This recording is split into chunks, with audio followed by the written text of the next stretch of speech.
वर्तमान और ह्रासमान के बारे में भली प्रकार से जान चुके हैं, पूरा डेरिवेशन हो चुका है, पूरी थ्योरी हो चुकी है आपकी। एक बार रिकैप फिर से देखें।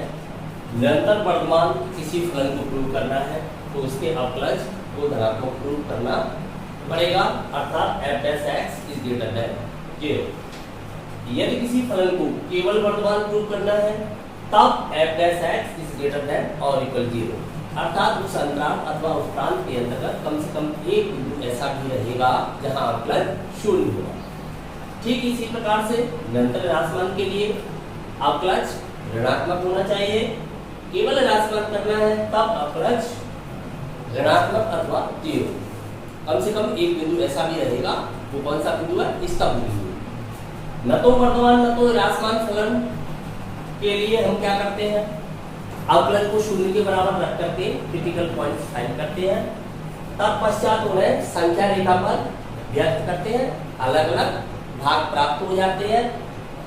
दाएं ओर से प्लस माइनस अल्टरनेट में एकांत क्रम में लगाते हैं तो प्लस वाले भाग वर्तमान को व्यक्त करते हैं, माइनस वाले ह्रासमान को व्यक्त करते हैं।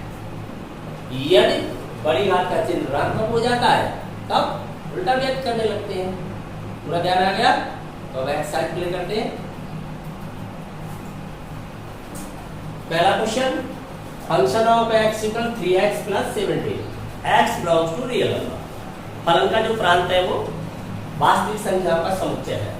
वास्तविक संख्या के समुच्चय के अंतर्गत हमें फलन को वर्तमान प्रूव करना है। सबसे पहले अवकलज फाइंड करेंगे। तो अवकलज क्या आ रहा है इसका? 3। अवकलज इसका 3 आ गया तो हम देख रहे हैं कि ये पॉजिटिव है और 4 और रियल नंबर के लिए पॉजिटिव है। तो फलन कैसा प्रूव हो गया? स्ट्रिक्टली इंक्रीजिंग, निरंतर वर्तमान। और हमसे कहा गया है वर्तमान प्रूव करने के लिए, तो निरंतर वर्तमान भी वर्तमान होता है, परंतु वर्तमान का निरंतर वर्तमान होना आवश्यक है जो ग्रेटर देन 0 अर्थात धनात्मक है। For all x belongs to R implies फलन f निरंतर वर्तमान है। R के अंतर्गत निरंतर वर्तमान है, स्ट्रिक्टली इंक्रीजिंग। क्लियर?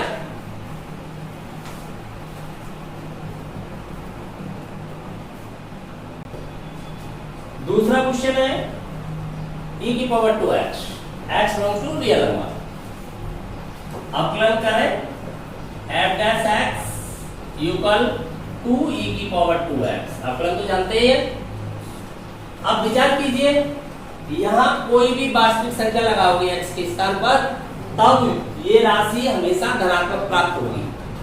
हमेशा क्या प्राप्त होगी? धनात्मक प्राप्त होगी। क्यों? कि हम जानते हैं कि जो e की वैल्यू है वो 2 और 3 के बीच प्राप्त होती है। और एक धनात्मक संख्या पर कोई भी घात लगाओ, नेगेटिव अथवा पॉजिटिव, लेकिन जो वैल्यू प्राप्त होगी वो हमेशा कैसी प्राप्त होगी? पॉजिटिव। तो ये कैसी वैल्यू आ गई? Positive. For all x belongs to real number. तो इससे हम कह सकते हैं कि जो आपका फलन है वो कैसा है? R के अंतर्गत निरंतर वर्तमान। क्लियर? तो निरंतर वर्तमान।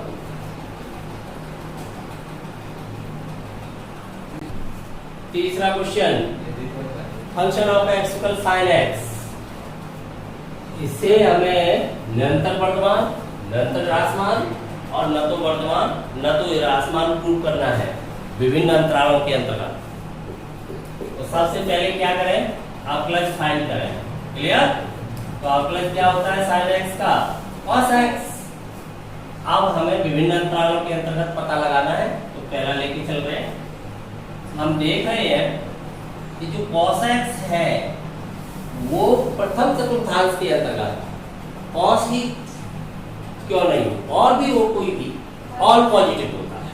तो प्रथम चतुर्थांश है इसलिए कैसा होगा? धनात्मक। किसके अंतर्गत? For all x belongs to open interval 0 to π/2। प्रथम चतुर्थांश के अंतर्गत प्रत्येक त्रिकोणमितीय अनुपात की जो वैल्यू है वो पॉजिटिव होती है।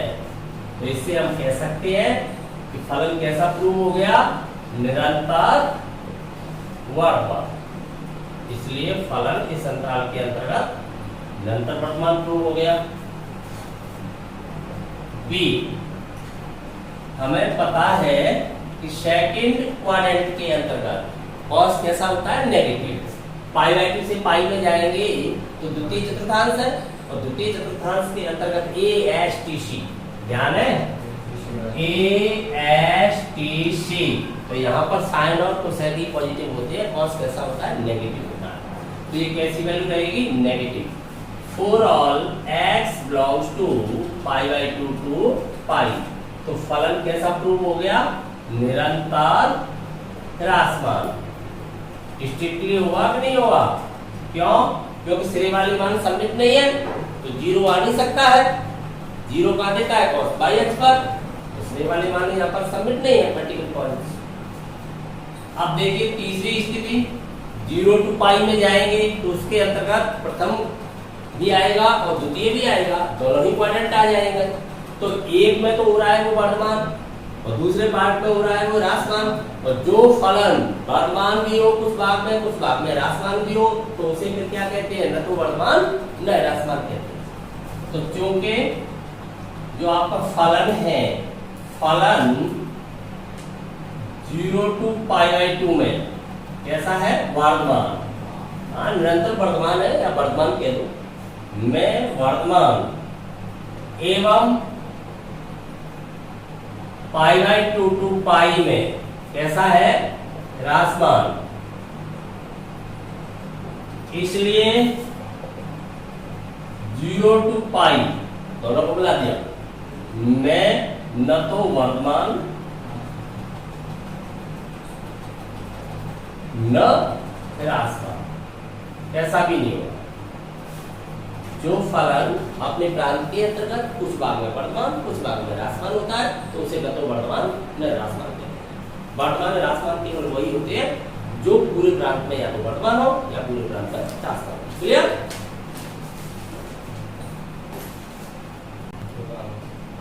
Function of x equal to x square minus 3x, चौथा क्वेश्चन है। यहाँ हमें वर्तमान और ह्रासमान के अंतराल ज्ञात करने हैं। फलन जिस अंतराल के अंतर्गत वर्तमान है और जिस अंतराल के अंतर्गत ह्रासमान है, वो दोनों ही फाइंड करने हैं। तो फलन वास्तव में कैसा होगा, न तो वर्तमान न ह्रासमान। तो f डैश x फाइंड करें, क्या आएगा, 4x माइनस 3। अब क्या करें, क्रिटिकल पॉइंट फाइंड करें, क्रांतिक बिंदु प्राप्त करें। तो देखिए एट क्रिटिकल पॉइंट्स, क्रांतिक बिंदुओं पर आकलन क्या होना चाहिए, शून्य होना चाहिए। 4x minus 3 equal 0, x equal आया 3/4, एक ही बिंदु प्राप्त हुआ। आंसर तो हम सीधा ही देख सकते हैं संख्या रेखा पर रख के, ये पता करें क्रांतिक बिंदु है कि नहीं है। इस तक तो होगा ही, इस तक तो है, यहाँ पर अगला शून्य है। क्रांतिक के देखने के लिए इसमें इस बिंदु को लगाएंगे तब तो ये शून्य होगा, इसके लेफ्ट या इसके राइट। जरा भी वैल्यू अगर मैं बढ़ाता हूं तो पॉजिटिव हो जाता है, और इससे वैल्यू कम करता हूं तो ये क्या हो जाता है, नेगेटिव हो जाता है। तो इसका मतलब चिन्ह चेंज हो रहा है, तो क्रिटिकल पॉइंट से अंतराल बनाएगा तो आंसर तो ऐसे सीधा देख सकते हैं। संख्या रेखा पर इस बिंदु को डालिए, 3/4 बिंदु आपका यहाँ हो गया, प्लस माइनस दो भाग बना रहा है, एक बिंदु है तो कितने भागों में बांट देगा संख्या रेखा को, दो भागों में। तो आप दाईं ओर से प्लस माइनस, अब प्लस वाला भाग क्या बताएंगे, वर्तमान, और माइनस वाला भाग क्या बताएगा, ह्रासमान। कब, यदि बड़ी घात का चिन्ह धन का है तब, ऋण का हो जाए तो उल्टा बताते हैं। तो यहाँ पर बड़ी घात है, उसका चिन्ह पॉजिटिव ही है, तो आपको पता चल गया कि वर्तमान का अंतराल है और ये ह्रासमान का। परंतु यहाँ हम देख रहे हैं कि कोई भी स्तब्ध बिंदु अंतराल के अंतर्गत नहीं है, तो निरंतर वर्तमान होगा और निरंतर ह्रासमान होगा। तो strictly increasing and strictly decreasing, तो ये अंतराल आपके आ जाते हैं। माइन आर के अंतर्गत है, टोटल प्रांत में देख रहे हैं, तो माइनस इनफाइनाइट, इसके अंतर्गत तो क्या हो गया है, फलन निरंतर ह्रासमान एवं इस अंतराल के अंतर्गत 3π/4 से ऊपर जाओगे तो प्लस इनफाइनाइट। इसमें हो गया है निरंतर वर्तमान, तो आंसर तो हमें सीधा मिल जाता है, परंतु हमें थ्योरी के अंतर्गत आके क्वेश्चन को सॉल्व करना पड़ेगा, ये तो आंसर सीधा पता कर सकते हैं। चलिए क्रिटिकल पॉइंट आ गया, अब हम कंडीशन लगाते हैं निरंतर वर्तमान की और निरंतर ह्रासमान की। देखें अब निरंतर वर्तमान के लिए क्या होना चाहिए, वर्तमान के लिए क्या कंडीशन है आपकी, f dash x is greater than 0, यही कंडीशन तो है, इसी के द्वारा तो फाइंड करोगे उस इंटरवल को, f dash x is greater than 0। आप सोच रहे होंगे यहाँ वर्तमान ह्रासमान का आ गया है, निरंतर वर्तमान की कंडीशन क्यों लगा रहे हैं, क्योंकि हमने देख लिया है कि इसमें कोई स्थिर बिंदु नहीं है, इसलिए है ही निरंतर। किसी फलन को वर्तमान प्रूव करने के लिए निरंतर वर्तमान प्रूव करना आवश्यक नहीं है, अगर वो निरंतर वर्तमान है तो करना पड़ेगा, अगर केवल वर्तमान है तभी वर्तमान कहलाएगा, निरंतर वर्तमान है तभी वर्तमान कहलाएगा, लेकिन वर्तमान है तो निरंतर वर्तमान होना आवश्यक नहीं है। तो चलिए f डैश x की वैल्यू आपकी क्या है, रखें यहाँ पर ग्रेटर देन 0, इस इनइक्वालिटीज को सॉल्व करें तो इक्वेशन की तरह ही सॉल्व होती है इनइक्वालिटीज, अंतर केवल इतना है कि आप ऋणात्मक संख्या का मल्टीप्लाई करते हुए डिवाइड करते हो उससे, तो अपना साइन चेंज कर लीजिए। तो यहाँ पर x की वैल्यू क्या आ जाएगी, greater than 3, implies x is greater than 3/4। देखो आ गया कि नहीं वही इंटरवल, ये कौन सा समुच्चय का निर्माण रूप में सेट वेल्डर फॉर्म है, इसको इंटरवल फॉर्म में रख दो, क्यों वास्तविक संख्या के लिए दो ही फॉर्म होते हैं, सेट वेल्डर और इंटरवल फॉर्म। तो यहाँ पर ये भी कह सकते हैं हम कि x belongs to 3/4 to infinite. अब किसके लिए देखना है, निरंतर ह्रासमान के लिए, ह्रासमान के लिए स्ट्रिक्टली डिक्रीजिंग, तब क्या होता है आपका f dash x is less than 0, f dash x की वैल्यू आपकी क्या है 4x - 3 is less than 0, solve करें तो यहाँ से हो जाएगा 4x is less then 3, find होता है x इज लेस देन 3/4, अर्थात 3/4 से नीचे जाए, एम्प्लाइड इंटरवल फॉर्म हो जाएगी x belongs to -∞ to 3/4 open interval. ये किसका आ गया, निरंतर ह्रासमान का। तो हमें इंटरवल ही फाइंड करने थे कि फलन किस अंतराल के अंतर्गत वर्तमान है, किसमें ह्रासमान है, तो इसके अंतर्गत कैसा है वर्तमान, इसके अंतर्गत कैसा पाया गया ह्रासमान। निरंतर वर्तमान है तो वर्तमान तो होगा ही, निरंतर ह्रासमान है तो ह्रासमान तो होगा। क्लियर।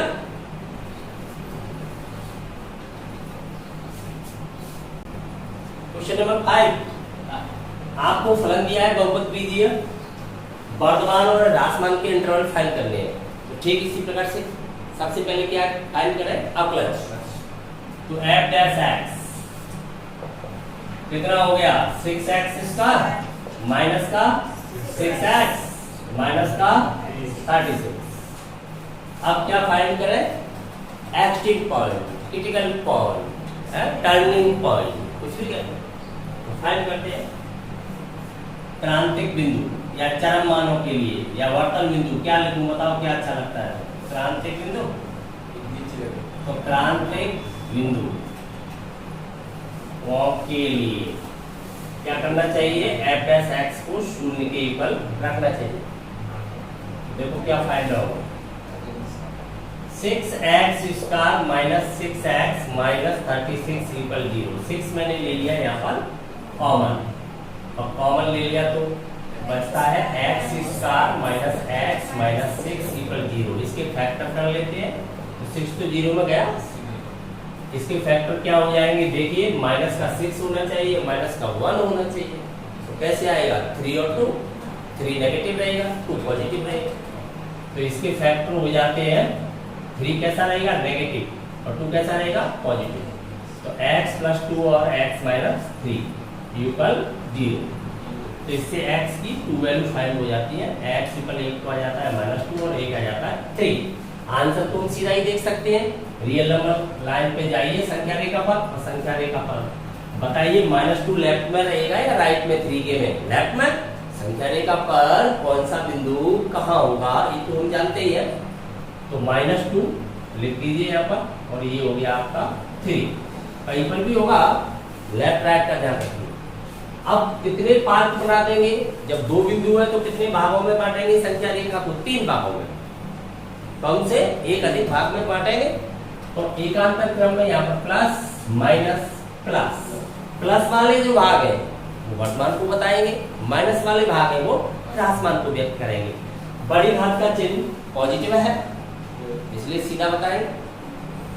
यहाँ हम देखें कि -2 और 3 क्रिटिकल पॉइंट है, तो ही भाग बनाएंगे, तो ही विभाजित करेंगे। अगर ये स्तब्ध है परंतु क्रिटिकल नहीं है, स्टेशनरी तो होते ही है, उनमें से ही हम क्रिटिकल फाइंड करते हैं। तो क्रिटिकल के लिए एक बार जांच जरूर कर लें, कहीं ऐसा तो नहीं है कि स्तब्धी और क्रांतिक बिंदु हो ही नहीं। तो -2 को जैसे ही मैं अवकलज में लगाता हूँ तो अवकलज यहाँ से देख लें, सीधा यहाँ फैक्टर कर लिया, यहाँ से देख सकते हैं। -2 से ऊपर नीचे करूंगा तो चिन्ह बदल जाएगा। क्यों बदल जाएगा? क्योंकि लघु सामीप्य में ही तो जाऊंगा, तो -2 के अति लघु सामीप्य में देखूंगा, तो अति लघु सामीप्य में यहाँ तो कोई इफेक्ट आएगा नहीं, ये तो नेगेटिव ही बना रहेगा। लेकिन ये जो फैक्टर है वो पॉजिटिव नेगेटिव हो जाएगा। तो जब नेगेटिव हो जाएगा तब तो टोटल वो पॉजिटिव कर देगा, क्योंकि साइड में नेगेटिव बैठा हुआ है, और जब ये पॉजिटिव होगा तो नेगेटिव कर देगा। तो इसलिए ये क्रिटिकल पॉइंट है। ठीक इसी प्रकार इसके बारे में देखें, यहाँ पर ये 3 है तो ये तो पॉजिटिव हो ही जाएगा, इसका तो कोई टेंशन नहीं है। लेकिन ये 3 से ऊपर नीचे करने पर नेगेटिव पॉजिटिव होगा। तो ये दोनों ही कैसे पॉइंट है? क्रिटिकल पॉइंट है। क्रिटिकल पॉइंट है तो अलग अलग इंटरवल बनाएंगे। इंटरवल बनाने में इनकी भूमिका होगी, स्तब्ध की इंटरवल बनाने में कोई भूमिका नहीं होती है। केवल रुकावट इस बात को व्यक्त करती है कि जो निरंतरता है वो समाप्त हो गई है, फलन आपका निरंतर न रह के केवल वर्तमान है, केवल ह्रासमान होता है, लेकिन वो इंटरवल नहीं बनाते हैं। समझ में आ गई बात? तो आंसर तो सीधा लिख सकते हैं। ये 2 पार्ट हो गए, टोटल रियल नंबर में चल रहे हैं पूरे प्रांत के अंतर्गत। तो -∞ to -2 सिरे के मान जो होते हैं, क्रिटिकल पॉइंट्स बनते हैं, उन्हें सबमिट नहीं करते इंटरवल के अंदर। यूनियन से जोड़ना पड़ेगा, दूसरा पार्ट उधर चला गया है, तो समुच्चय को किससे जोड़ते हैं? यूनियन से। तो 3 to ∞ इतना पार्ट हो गया। इसमें फलन कैसा हो गया? निरंतर वर्धमान, निरंतर वर्धमान। तो इसमें हो जाता है निरंतर वर्धमान, तथा -2 to 3 इस इंटरवल के अंदर कैसा हो जाता है? निरंतर ह्रासमान। तो आंसर तो हमें सीधा पता चल जाता है, परंतु ऐसा लिखकर छोड़ नहीं सकते। एग्जाम के अंतर्गत आपको मार्क्स नहीं मिलेंगे, क्योंकि आप कॉम्पिटिटिव एग्जाम में नहीं हो जो आपको ऑब्जेक्टिव क्वेश्चन सॉल्व करने हैं। तब तो सीधा आंसर देख के क्लिक कर सकते हो, ABCD जो भी आ रहा है। परंतु अगर आप बोर्ड एग्जाम में बैठे हो तो आपको कैसे करना पड़ेगा? इनक्वलिटी सिस्टम से प्ले करना पड़ेगा। ये तो आंसर मैच कर सकते हैं, जिससे आपकी गलती की संभावना समाप्त हो जाती है। आंसर आपके सामने पहले से है। तो अब हम क्या करें? अब हमें कंडीशन लगानी चाहिए। कौन सी कंडीशन लगेगी? यहाँ पर तो वर्तमान ह्रासमान कहा है, लेकिन निरंतर आ रहा है, तो निरंतर की लगेगी। निरंतर वर्तमान के लिए, निरंतर वर्तमान के लिए क्या कंडीशन है आपकी? जो अवकलज है वो क्या होना चाहिए? धनात्मक होना चाहिए। For all x implies f' की वैल्यू रखो। हमेशा एक बात का ध्यान रखें, f' की वैल्यू कभी यहाँ से नहीं रखें, क्योंकि हो सकता है या -6 होता तब भी तो 0 में चला जाता, परंतु यहाँ 0 में भेजने पर चिन्ह चेंज हो जाता। यहाँ नेगेटिव का महत्व था, तो जो वैल्यू हमेशा लाए ऐसी आदत डालें, वो ओरिजिनल यहीं से रखें। कभी कभी क्या होता है कि हम लालच में आके सीधा यहाँ से वैल्यू ले लेते हैं, और ये बात हमारे ज्ञान से हट जाती है कि हमने माइनस को ट्रांसफर किया है, तो दिक्कत हो सकती है। तो वैल्यू हमेशा यहीं से लाए। तो यहाँ पर 6 कॉमन ले रहा हूँ साथ ही में, और 6 कॉमन लूंगा। फैक्टर भले ही डायरेक्ट आप रख सकता हूँ, लेकिन मेरे ध्यान में तो है कि यहाँ पॉजिटिव है। तो देखिए क्या फैक्टर हो जाएंगे? x + 2n x - 3 value greater than 0। अब 6 प्लस का है, 0 में चला जाएगा सीधा, मेरे पास यही रह जाएगा x + 2n x - 3 is greater than 0। याद ध्यान है, ये आपको 11th में समझा दिया गया। 11th की जो एक्सरसाइज थी छठवीं, उसके अंदर असमीकाओं का हल था। तो असमीकाएं वहां पर आपने पढ़ी। तो असमीकाओं को कैसे सॉल्व करते हैं, यहाँ हम देख रहे हैं कि दो संख्या मानेंगे, एक दो फैक्टर है, तो दो संख्याओं का गुणनफल है वो कैसा आ रहा है, पॉजिटिव, धनात्मक। और किन्हीं भी दो संख्याओं के गुणनफल को धनात्मक होने के लिए आवश्यक है कि उनके चिन्ह वो समान होने चाहिए, या तो दोनों प्लस की हो सकती है या दोनों माइनस की हो सकती है। अगर वो विपरीत चिन्ह की होंगी तो उनका गुणनफल हमेशा ऋणात्मक बनेगा। तो फिर दोनों, और ये वहां पर क्लियर कर दिया था आपके लिए कि इस स्थिति में क्या करते हैं, दोनों को एक साथ हम कैसे धनात्मक बना सकते हैं या दोनों को एक साथ हम कैसे ऋणात्मक बना सकते हैं। समझे इस बात को, समझ लेते हैं।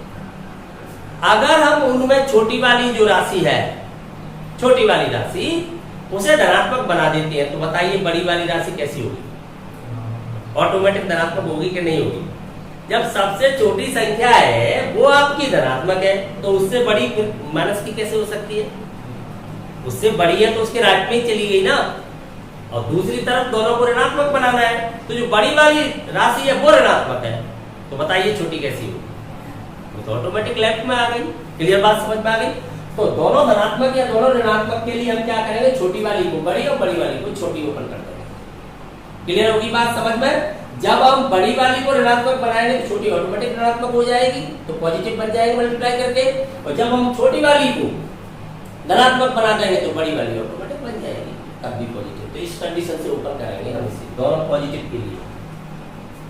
तो यहाँ पर कैसे ओपन होगा बताओ, इनमें बड़ा वाला फैक्टर कौन सा है, छोटा वाला कौन सा है। एक्स का मान चाहे कुछ भी होगा, नहीं पता एक्स का मान क्या है, कुछ भी होगा, कोई भी रियल नंबर है, नेगेटिव हो या पॉजिटिव हो, लेकिन इतना जरूर पता है कि एक्स में 2 जुड़ रहा है या एक्स से 3 घट रहा है। तो किसी राशि में जुड़ने पर वो बढ़ जाएगी और घटने पर वो कम हो जाएगी। एम्प्लाइज x + 2 जो बड़ा है वो हमने क्या कर रखा है, छोटा रखा।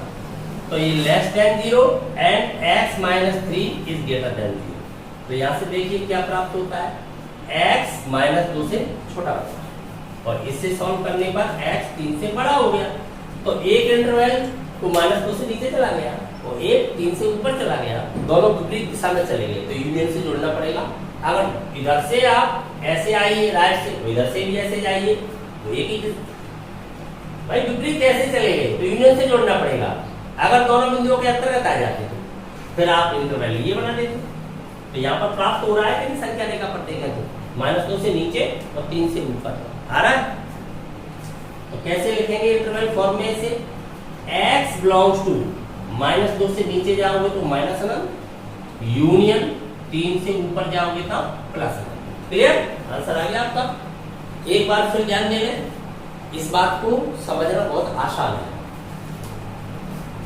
हम पहले से जानते हैं कि दो संख्याओं का गुणनफल प्लस का तभी होगा जब दोनों समान चिन्ह की होगी। समान चिन्ह की होगी तो समान चिन्ह की बनाने के लिए दोनों या तो ऋण की हो, दोनों या धन की हो। तो एक छोटी एक बड़ी तो होगी, अगर वो अलग अलग है तो समान नहीं है, तो एक छोटी होगी उनमें एक बड़ी होगी। तो छोटी कौन सी है जिसमें से 3 कम हो रहा है, बड़ी कौन सी है जिसमें 2 जुड़ रहा है। तो आप बताइए फिर कि छोटी वाली अगर धन की है तो ये तो धन की हो ही जाएगी, तो उससे आगे। अगर ये ऋण की है, ऐसे नहीं समझ पाते तो ऐसे समझ लीजिए। 2 बच्चे नदी पार कर रहे हैं, उनमें एक छोटा है और एक बड़ा है, उससे अधिक लंबा है। अब मान लीजिए छोटा वाला नहीं डूबता, ये गारंटी है इस बात की, छोटा वाला नहीं डूबेगा उस नदी में, निकल सकता है। तो बड़े वाले को खतरा है डूबने का या नहीं है, ये बताओ। नहीं है, क्यों नहीं है, क्योंकि छोटा वाला ही पॉजिटिव है, तो बड़ा वाला तो ऑटोमेटिक पॉजिटिव हो गया, उससे आएगा। अब दूसरी स्थिति को समझिए, नदी को पार कर रहे हैं तो पता चला है कि बड़ा वाला डूब सकता है, जो लंबा है वो डूब सकता है। तो आप बताइए छोटे वाले की क्या स्थिति है, क्या उसका खतरा है डूबने का? अवश्य, निस्संदेह खतरा है, डूब जाएगा। तो आप समझ गए, जब बड़े वाले को आपने नेगेटिव कर दिया, छोटा वाला ऑटोमेटिक नीचे चला गया। जब आपने छोटे वाले को ऊपर कर दिया तो बड़ा वाला ऑटोमेटिक उससे आ गया। क्लियर होगी बात, समझ में आ गई पूरी बात। तो इस प्रकार से इक्वलिटी सॉल्व करने से हमें इंटरवल फाइंड हो गया। अब दूसरी स्थिति हम देखते हैं, निरंतर वर्तमान के लिए, ह्रासमान के लिए। वर्तमान तो देख चुके हैं, ह्रासमान के लिए। तो ह्रासमान के लिए क्या होना चाहिए, देखिए कंडीशन है आपकी F dash X is less than G, आशंका चिन्ह बदल गई। यहाँ पर आप अब ये सीधा यूज कर सकते हो क्योंकि आपने देख लिया पॉजिटिव है, यूज कर लें इसको। x plus 2 and x minus 3 is less than 0। अब यहाँ ध्यान देना कि दो संख्याओं का जो मल्टीप्लाई है वो कैसा है, नेगेटिव। और नेगेटिव कब हो सकता है, जब वो अपोजिट साइन की होगी, विपरीत चिन्ह की होगी। विपरीत चिन्ह की होगी तो एक ऋणात्मक होगी, एक धनात्मक होगी। तो आप बताइए, एक छोटी एक बड़ी होगी, अलग अलग है, समान नहीं है, तो छोटी वाली ऋण की होगी या बड़ी वाली ऋण की होगी? भाई एक ऋण की है, एक धन की है, तो आप निश्चित कर सकते हो इनमें कौन सी ऋण की है और कौन सी धन की है। बड़ी ऋण की हो जाएगी तो छोटी धन की हो कैसे सकती है, वो तो उसके लेफ्ट में आ जाएगी। तो छोटी वाली ही ऋणात्मक होगी और बड़ी वाली ही धनात्मक हो सकती है। तो बड़ी कौन सी है इनमें, एक, छोटी कौन सी है ये, इसमें कम हो, तो आप इसे ऊपर कर दीजिए।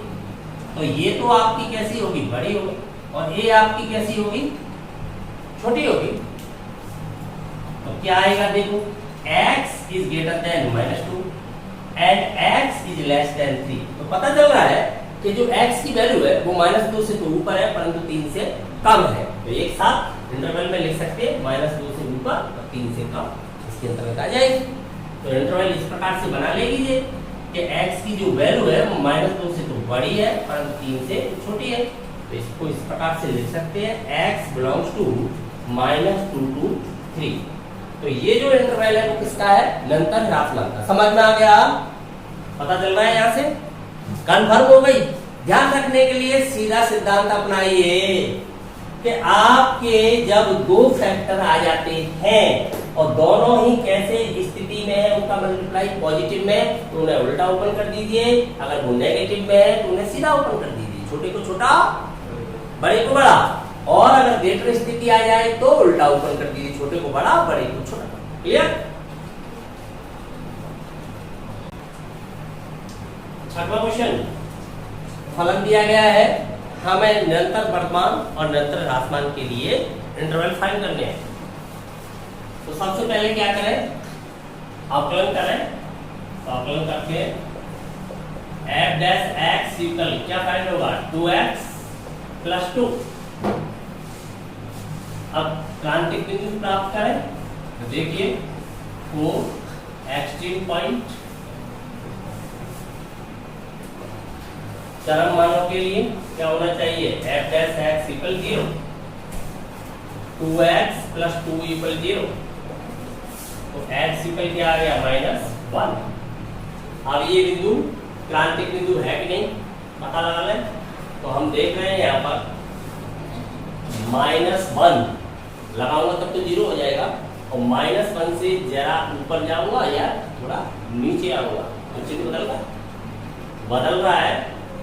तो फिर संख्या रेखा पर इसे रख के सीधा आंसर देख सकते हैं, 2 भाग हो जाते हैं प्लस माइनस। तो इस भाग में हो गया वर्तमान और इसमें हो गया ह्रासमान। कैसा, स्ट्रिक्टली निरंतर। तो यहाँ पर हम सीधा पता लगा रहे हैं कि -∞ टू -1 में कैसा है, निरंतर ह्रासमान।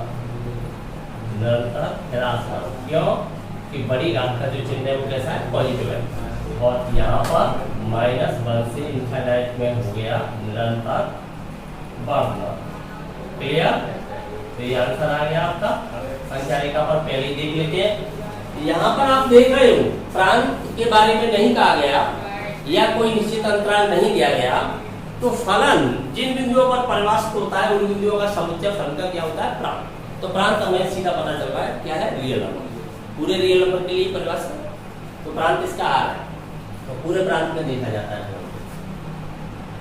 अब निरंतर वर्तमान के लिए क्या कंडीशन होती है, f dash x is greater than 0। निरंतर बन रहा है यहाँ पर f डैश x आपका ये दो कॉमन ले लेता हूं मैं, तो क्या रह जाएगा, x plus 1 is greater than 0। यहाँ प्लस है और प्लस की संख्या से भाग देंगे तो संख्या चिन्ह नहीं बदलेगी, तो अपने पास ये रह जाएगा x plus 1 is greater than 0। Solve करेंगे तो x is greater then -1। x -1 से बड़ा होना चाहिए, तो -1 से बड़ा में कैसा आ रहा है, निरंतर बढ़। इसको इंटरवल फॉर्म में कैसे लिख सकते हैं, x belongs to -1 to ∞। Clear. अब निरंतर ह्रासमान के लिए देखिए, तो निरंतर ह्रासमान के लिए कंडीशन है आपकी f dash x is less than 0। f dash x की वैल्यू आपकी है 2x + 1 is greater than less than 0। 2 plus का है, सीधा 0 में चला जाएगा, तो x + 1 is less than 0 and x is less then -1 से नीचे -1 से नीचे मिल गया निरंतर ह्रासमान। इंटरवल फॉर्म हो जाएगी x बिलोंग्स टू -∞ to -1। अगर कोई निश्चित अंतराल दे दिया जाए जिसके अंतर्गत देखना है, तब उससे ऊपर नीचे हम नहीं जा सकते। जब कुछ नहीं कहा जाता, कोई अंतराल नहीं दिया जाता, तो हमेशा फलन का अध्ययन का होता है, उसको डोमेन होता है, उसको प्रांत होता है। प्रांत नहीं दिया गया, क्यों नहीं दिया गया? क्योंकि प्रांत निकालना हम 11th में सीख चुके हैं। उन विधियों का समुच्चय होता है जिन पर फलन का मान निश्चित और वास्तविक आता है, परिभाषित। क्लियर।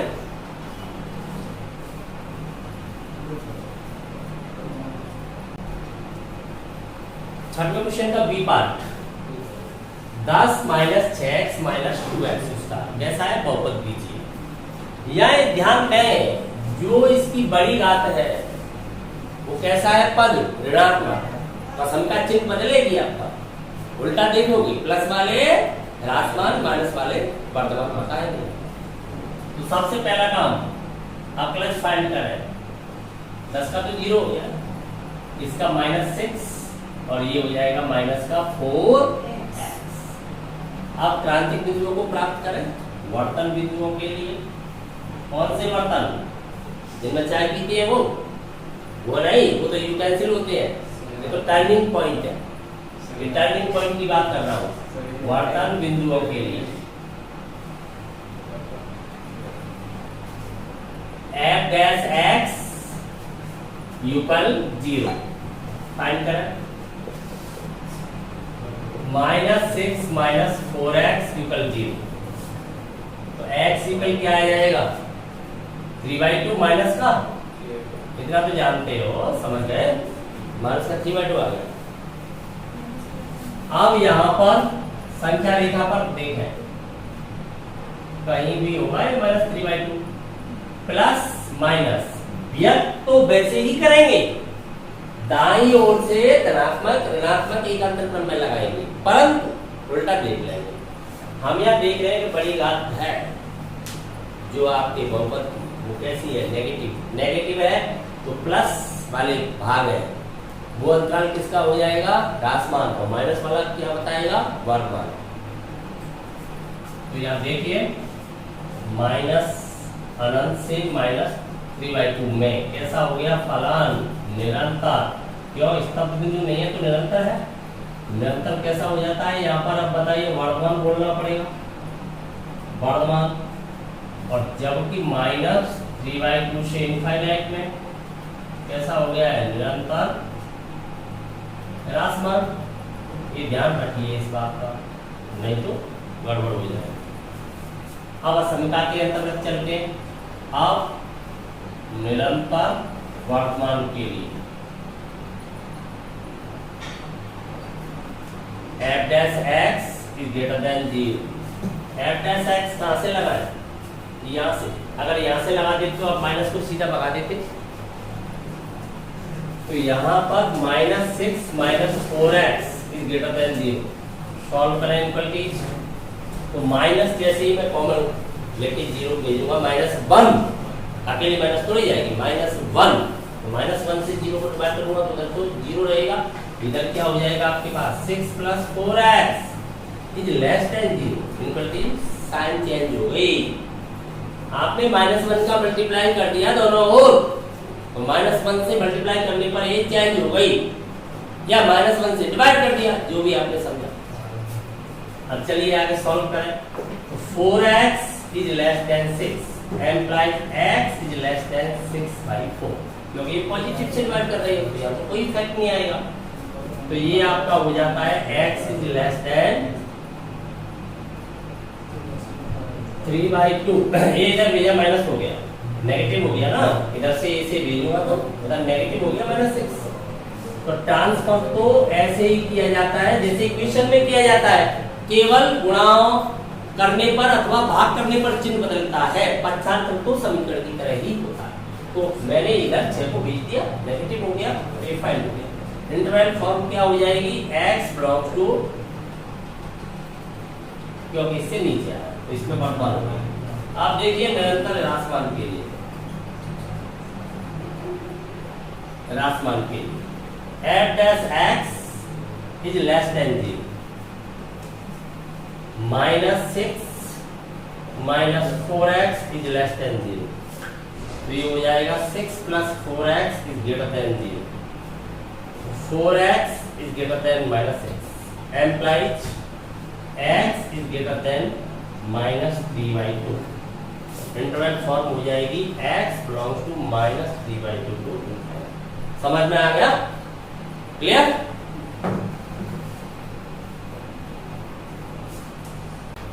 छठवें क्वेश्चन का सी, f dash x equal minus का 6x स्क्वायर माइनस का 18x माइनस का 12 बनकर 0 हो गया।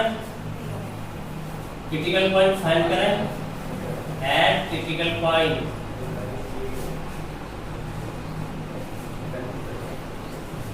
f dash x equal 0, f dash x -6 common ले लो तो क्या बचेगा, x square minus 3x plus 2, ये भी प्लस हो जाएगा।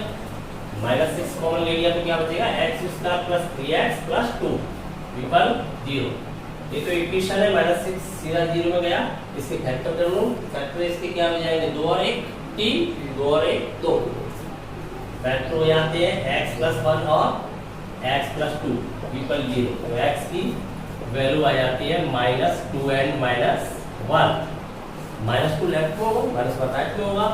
दोनों का पता लगाएं, क्रिटिकल पॉइंट है कि नहीं, स्तंभ तो है ही। सबसे पहले स्तंभ भी फाइंड करते हैं, तो देखें यहाँ यही से पता कर लें। यदि मैं यहाँ पर -2 लगाता हूँ तो 0 हो जाएगा, -1 लगाता हूँ तो 0 हो जाएगा, स्तंभ बिंदु है, इसका पता कर रहा हूँ। -2 से लेफ्ट राइट में जाऊंगा, देखिए -2 से लेफ्ट राइट में जाने पर ये तो नेगेटिव है ही, ये तो नेगेटिव ही रहेगा। 1 से ऊपर चला गया -2 तो उसके लेफ्ट राइट करने पर ये तो नेगेटिव ही रहेगा, परंतु ये नेगेटिव पॉजिटिव हो जाएगा। जैसे ही आप इसे -2 से ऊपर ले जाओगे तो संख्यात्मक मान कम हो जाएगा, तो ये पॉजिटिव हो जाएगा। -2 से नीचे लाओगे तो उसकी संख्यात्मक मान बढ़ जाएगा, वैल्यू बढ़ जाएगी, तो ये क्या हो जाएगा, नेगेटिव। तो नेगेटिव नेगेटिव क्या बना लेंगे, पॉजिटिव, और जब ये पॉजिटिव रहेगा तो क्या बना लेंगे, नेगेटिव। चिन्ह बदल रहा है क्रिटिकल पॉइंट। ऐसे ही -1 को देखा तो -1 भी क्रिटिकल पॉइंट है, क्योंकि -1 से ऊपर नीचे जाओगे तो ये तो पॉजिटिव ही रहेगा। अतः समीप में जा रहे हैं, ये नेगेटिव पॉजिटिव होगा, तो दोनों ही क्रिटिकल पॉइंट है। तो इंटरवल बनाएंगे तो आंसर सीधा देख सकते हैं, रियल नंबर लाइन पे जाकर के हमें पता है -2 लेफ्ट में होगा, -1 इसके राइट में कहीं होगा, तो इंटरवल बना देते हैं प्लस माइनस और प्लस। परंतु यहाँ पर जो सबसे बड़ी बात है क्वेश्चन के अंतर्गत वो कैसी है, नेगेटिव, उसका जो चिन्ह है वो कैसा है, ऋणात्मक। तो ऋणात्मक है, इसलिए प्लस वाले भाग क्या बताएंगे यहाँ पर, ऋणात्मक, और माइनस वाला क्या बताएगा, वर्धमान। तो लिख सकता हूँ आंसर में सीधा -2 -1 में निरंतर कैसा हो गया है, वर्धमान, जबकि -इनफाइनाइट -2 यूनियन -1 इनफाइनाइट में कैसा हो गया है, निरंतर वर्धमान। ये तो ह्रासमान हो गया, प्लस नहीं माइनस वाले है, सही है, ये वर्धमान हो गया, ये हो गया ह्रासमान, ये प्लस वाले, ये क्या होता है, ह्रासमान। निरंतर वर्धमान के लिए क्या होना चाहिए, f dash x is greater than 0, f dash x आपका ये -6 कॉमन ले लिया, इसके फैक्टर भी कर लिए, फैक्टर करेंगे तो फैक्टर हो जाएंगे x plus 1 x plus 2 greater than 0, -6 transfer करूंगा तो क्या हो जाएगा, x+1 and x+2 including sign change कर लेगी। आपको पता है कि दो संख्याओं का मल्टीप्लाई कैसा आ रहा है, नेगेटिव। नेगेटिव आने के लिए दोनों अपोजिट साइन की होनी चाहिए। अपोजिट साइन की होनी तो क्या करते हैं, अभी बताया था मैंने क्या करते हैं उस वक्त, जो आपकी छोटी वाली राशि है, छोटी वाली संख्या है, वो आपकी कैसी रहनी चाहिए, नेगेटिव। तो बड़ी वाली पॉजिटिव हो सकती है, बड़ी वाली संख्या मतलब छोटी वाली ही नेगेटिव रहनी चाहिए, बड़ी वाली पॉजिटिव। तभी ये विपरीत चिन्ह की रह सकती है, दूसरी कोई स्थिति नहीं बन सकती। दूसरी कैसे बन जाएगी, आपने अगर बड़ी वाली को नेगेटिव कर दिया तो छोटी वाली तो पहले ही नेगेटिव हो जाएगी, अगर आपने छोटी वाली को पॉजिटिव कर दिया तो बड़ी वाली तो पहले ही पॉजिटिव हो जाएगी। आपको पता है कि छोटा वाला मान आपका धनात्मक है तो बड़ा वाला कैसे हो सकता है ऋणात्मक, उसके राइट में चला जाता है, बड़ा का मिलता है राइट में, छोटा का मिलता है लेफ्ट में। तो एक ही तरीका है आपके पास कि जो छोटा वाला है वो नेगेटिव ले सकता है तो बड़ा वाला पॉजिटिव ले सकता है। इसमें छोटा कौन सा है जिसमें कम ऐड हो रहा है, बड़ा कौन सा है जिसमें अधिक ऐड हो रहा है। तो आप इसे ओपन कैसे करते हैं, x+1 ये छोटा रहेगा, x+2 ग्रेटर देन 0। इंटरवल कैसे फाइंड होंगे, x is less then -1 and x is greater then -2। तो -1 से ऊपर चल रहे हो, -2 से नीचे चल रहे हो, तो दोनों विपरीत हो गए। तो आप देख पा रहे हो -2 से नीचे, यही तो आ रहा है। एम्प्लाइज इंटरवल फॉर्म क्या हो जाएगी, x बिलोंग्स टू, हम देख रहे हैं यहाँ पर कि -2 से ऊपर है और -1 से नीचे है, तो एक ही इंटरवल में आ जाएगा -2 से ऊपर और -1 से नीचे। तो कैसे लिख सकते हैं, -2 से -1। क्लियर। तो ये तो हो गया निरंतर वर्तमान के लिए। आप देखते हैं निरंतर राशमान के लिए,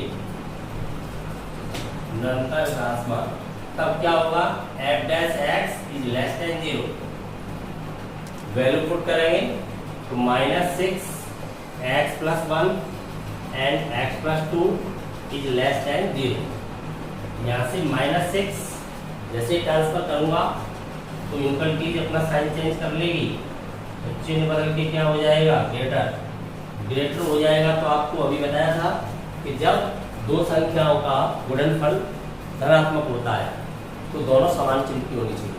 समान चिन्ह की होनी चाहिए तो कैसे समान चिन्ह की हो सकती है, इनमें जो छोटा वाला फैक्टर है वो अगर पॉजिटिव है तो बड़ा वाला तो ऑटोमेटिक पॉजिटिव है, बड़ा वाला फैक्टर है अगर वो है नेगेटिव है तो छोटा वाला ऑटोमेटिक नेगेटिव आ जाएगा। है बताया था, अभी उदाहरण दिया था नदी वाला, नदी में दो बच्चे खड़े हैं या बच्चों को बताइए, वहां पर ये मान लीजिए दो खंबे खड़े हैं, तो एक लंबा है और एक कम लंबा है, तो बताइए पहले कौन सा डूब जाएगा, कम लंबा, अधिक संभावना है ना, और कम लंबा डूब जाएगा। आप लेकिन मैसेज ऐसे मिल रहा है कि जो अधिक लंबा था वो डूब गया है, छोटा वाला पहले ही डूब गया होगा, पहले ही हो गया नेगेटिव। इसी प्रकार से अगर छोटा वाला नहीं डूब रहा है तो बड़े वाले का टेंशन नहीं है, वो ऑटोमेटिक पॉजिटिव रहेगा। क्लियर होगी बात, क्लियर होगी। तो यहाँ पर क्या करोगे, उल्टा, तो x+1 कैसा होना चाहिए, ग्रेटर, ये तो ग्रेटर ऊपर होगा, तो यही तो है छोटा, एंड x+2 कैसा होगा, लेस देन।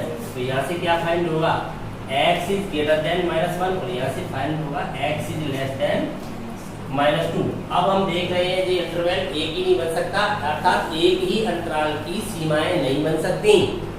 जो -1 और -2 है वो एक ही अंतराल की सीमाएं नहीं बन पा रही है, क्योंकि -1 से ऊपर चला गया, -1 तो उधर है, ऊपर चले गए, -2 से नीचे आ गया है, दोनों अपोजिट हो गए, तो दो अंतराल यूनियन से जोड़ने पड़ेंगे। तो ये हो जाएगा इंटरवल फॉर्म में x बिलोंग्स टू, -2 से नीचे आओगे तो यूनियन -1 टू इनफाइनाइट।